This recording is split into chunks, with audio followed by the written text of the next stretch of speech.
আসসালামু আলাইকুম। সবসময় চেষ্টাটা করি যে এমন কি কথা বললে, এমন কি আচরণ করলে, এমন কি কথা বললে আল্লাহর পথে ফিরে আসবেন, আল্লাহ তাআলার নির্দেশ পালন করবেন, পাঁচ ওয়াক্ত নামাজ আদায় করবেন, ফরজ বিধানগুলি পালন করবেন। আল্লাহ তাআলা কোরআন থেকে কোন আয়াতটা আপনাদেরকে বললে, আপনাদের সামনে উপস্থাপন করলে আপনাদের মনটা নরম হবে, আল্লাহ তাআলার পথে ফিরে আসবেন। রাসূল সাল্লাল্লাহু আলাইহি সাল্লামের কোন হাদিসটা আপনাদের সামনে উপস্থাপন করলে আপনাদের মনটা নরম হবে, আপনারা আল্লাহর পথে ফিরে আসবেন, রাসূল সাল্লাল্লাহু আলাইহি সাল্লামের সুন্নাত পালন করবেন, আল্লাহ তাআলার ফরজ বিধান পালন করবেন। প্রতিটা মুহূর্তে এই চিন্তাই থাকে যে সারাক্ষণ যতটুকু আমি ইসলাম প্রচার করছি বা দিন প্রচার করছি বা আল্লাহ তাআলার কোরআন আয়াতগুলো প্রচার করছি, হাদিসগুলো প্রচার করছি, সারাক্ষণ উদ্দেশ্য এটাই থাকে যে এমন কি আয়াতটা আছে, কি সুন্দর আয়াতটা আছে, কোরআনে কোন আয়াতটা আছে আপনারা বললে এটা খুশি হবেন, আপনারা আনন্দ পাবেন বা আপনাদের জীবনের সাথে রিলেট করতে পারবেন বা বিশ্বাস করে আপনারা আল্লাহ তাআলার পথেই ফিরে আসবেন। সারাক্ষণ এই চেষ্টাতেই থাকে, সারাক্ষণ যে আপনারা আল্লাহ তাআলার আমার কথার মাধ্যমে, কোরআনের আয়াতের মাধ্যমে বা হাদিসের মাধ্যমে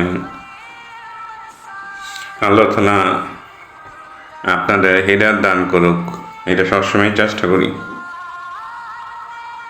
সারাক্ষণ ভাবি এমন কি আচরণ করলে, এমন কি কথা বলে, কোরআনে কোন আয়াতটা বললে, কোন হাদিসটা বললে আপনারা আল্লাহ তাআলার ফিরে আসবেন বা আল্লাহ তাআলার হিদায়াত পাবেন। সবসময় এই চেষ্টাই থাকে।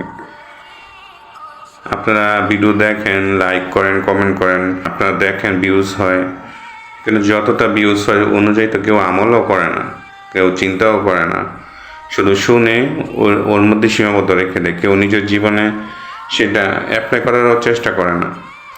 আবার সাথে সাথে আপনারা অনেকে এরকমও চিন্তা করেন যে কোনো কোরআন আয়াত বললে বা হাদিসের কথা বললে পার্সোনালি নিয়ে নেন, আপনারা পার্সোনাল জীবনের সাথে রিলেট করে ফেলেন যে হয়তো এটা আমার উদ্দেশ্যে বলা হয়েছে বা এটা আর উদ্দেশ্যে বলা হয়েছে। আপনারা এই চিন্তা করার আগে একবারও ভাবেন না যে কথাটা হয় বলছে, কোরআনে যে আয়াতটা হয় প্রচার করছে, কোরআন আয়াতটা যে বলছে, হাদিসটা যে বলছে, এটা কি মিথ্যা বলছে নাকি সত্য বলছে?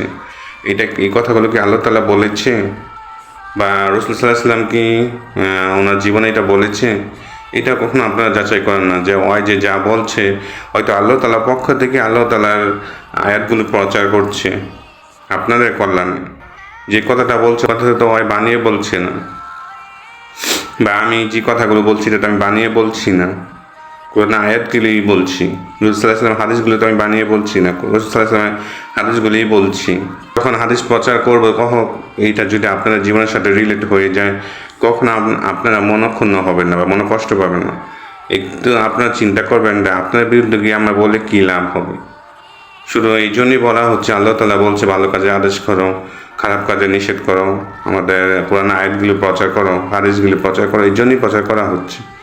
যখন কিছু আপনাদের শুনবেন, যদি কষ্ট পাবেন এইভাবে এর আগে চিন্তা করবেন যে কথাগুলো কি হয়তো আল্লাহ তাআলার কথাগুলিই বলছে, রাসূল সাল্লাল্লাহু আলাইহি ওয়াসাল্লাম হাদিসগুলিই তো বলছে, আল্লাহ তাআলার কোরআন আয়াতগুলি তো সে প্রচার করছে। সে তো নবীদের যে দায়িত্ব ছিল, রিসালাতের দায়িত্ব, ইসলামের দিন প্রচার, সেই কাজই তো করে যাচ্ছে।